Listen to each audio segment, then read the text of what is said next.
Hello, everybody. This is Fernando for the latest Ghosts and Spirits podcast. All right, let's go ahead and we'll do a Ghost and Spirits of the Week. This random page on the ghostwikia.com website, bringing me to something that I've never heard of before. I don't think anyone else has heard of either, unless you happen to live in Australia. And so this is actually a bit of a good history lesson. It was quite fascinating to read this information. Kind of brief, but still, it goes to show that the places one passes every single day, there's actually some good history tied to those places. And think about that. The next time, let's say you're walking down the block that you normally do, let's say walk for the past couple of years, and all of a sudden, if you were to find out that that building that you passed all these years it had some really good history to it, then you'll be surprised at the rich information you can find. Such is the case with this particular ghost and spirit. It's actually at a location called the Fortuna Villa, which is located in Victoria, Australia, and it has to do with the ghost of a gentleman by the name of George Lansell. First, I'm going to talk about the history about the location itself because it does tie in directly to what he does today, or supposedly his ghost does today. You have to go back in time to about the mid 1800s or so, and there in Victoria, Australia, there was a mansion that was built that was called Fortuna Villa. And it was built by a guy by the name of Theodore Ballardstadt. I believe that's how his last name is said. And he built it there because there in Australia, during the mid-1800s, they were experiencing a bit of a gold rush. You know what it is when it comes to gold rushes. Once someone or people get that whiff or get that sense that there's going to be gold in one area, a lot of people suddenly move there because they all try to get rich when it comes to getting the gold. And all it comes down to is 100% luck. Some people get it, some people don't. Anything involving other scientific methods or in some cases supernatural methods, it still remains to be seen how those can help. But in this case, this guy, Theodore Ballardstadt, he was able to make, I guess, some kind of fortune within the gold rush, enough so that he could build this mansion and then expand upon it too. It went from a small modest house to a much larger mansion. And whenever that happened, he happened to construct what he called a lookout tower. And it was located by the kitchen, so that way he could look over, let's say, the entire area and watch and see how his little mini empire was going. That way he could watch the workers, he could watch the locations, everything like that. Eventually, this guy, Theodore, he decided to get out of it. I don't know why he stopped all of a sudden. Maybe he decided to just retire. But there was another gentleman that came on board by the name of George Lansell who bought this. Now, before he bought this mansion, he actually came out of the blue to Australia in a completely different business. This guy, George Lansell, first started off in Australia selling soap and candles, of all things. Little by little, he was like a self-made entrepreneur. He made a good business whenever it came to the stuff he was selling, so much so that he eventually swapped selling soap and candles to actually participating in the gold rushes. His was a little different though. Rather than actually doing the work himself, he used the money he made from his previous business of soap and candles to buy shares in mining companies, and that way he could consider himself like, say, a part owner.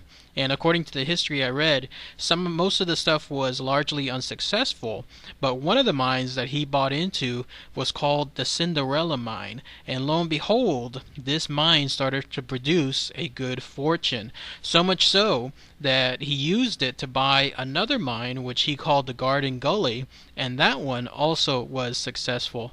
And this continued. He just continued having more success, so much so that he introduced the diamond drill to the mining there in that area, which was, it looks like, the first of its kind in and around that area. And then he was very well liked. This was a guy, an entrepreneur again, who was slowly growing little by little there in Australia to now that he had again his own little mini empire of sorts. And the people loved him there because he provided jobs, and he apparently encouraged other miners like he shared his business success with them, sharing with them how to buy shares, how to make their own little fortunes. So this was a guy that just wasn't like some greedy SOB. No, he was somebody that was well liked within the community. He provided jobs, and then the people in turn that worked for him no doubt worked very hard to make sure that he was a success so that they were a success as well. And then what happened was he eventually married a woman, an English woman of some sort named Edith, who had 6 children back in London. So with her having already a family of sorts in London, and him just being this now from a single guy now to a married guy, he unfortunately had to give up his business in Australia. It seemed like this was a loss to the whole community because they didn't really want him to go away, but he left, and so he moved to London to live with his new wife and then the family that's there.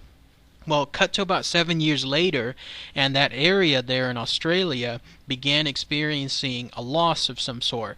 The details aren't very specific, but it's safe to say that what was happening there in Victoria, Australia, while Lansell was around, now that he was gone, they were experiencing none of the success they had before. So somehow, some way, they were able to get in touch with Lansell, the community there, and they petitioned to have him return back to the town to try to revive the mining industry and the gold industry that was there. And it looks like he probably had that itch too, because he was able to convince his family, let's go back, let's go to Australia, and in that way we can live there and make it a success again. And when this happens, that's around the same time period that this Fortuna villa was coming up being sold by that guy, the first guy I talked about in this video, Theodore Ballerstadt.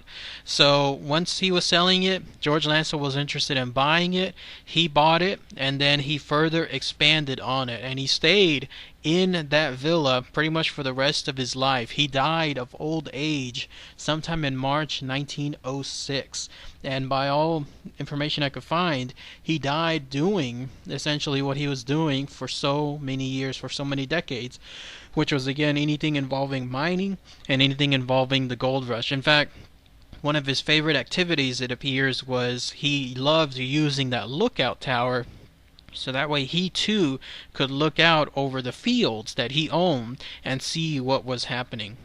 Now, once he died, that's when the ghost stories started occurring, where ever since his death, his ghost apparently haunts that particular villa. If you go there to this day, which by the way is now listed as what's called a Commonwealth Heritage Site, I guess it's like the equivalent here of the U.S. when something is considered historic site, where it cannot be demolished, it cannot be sold. In essence, it becomes, I guess, property of the government, but it stays open so that way people that are interested in history can visit it. And so when that happened there in Australia, then that location stays as is. And so people that go there to this day, maybe tourists or anyone else interested in that history, they reportedly see his ghost wandering around that villa. In fact, one of his favorite locations still, even as a ghost, is that particular lookout tower. Now, I tried to see if there was actually any pictures of that lookout tower. I even utilized the information involving maps, but I don't know. Maybe there's something here you might see, but at least with regards to the actual, let's say, satellite view, you can see a clear picture of the location. It's large. It's a pretty large area.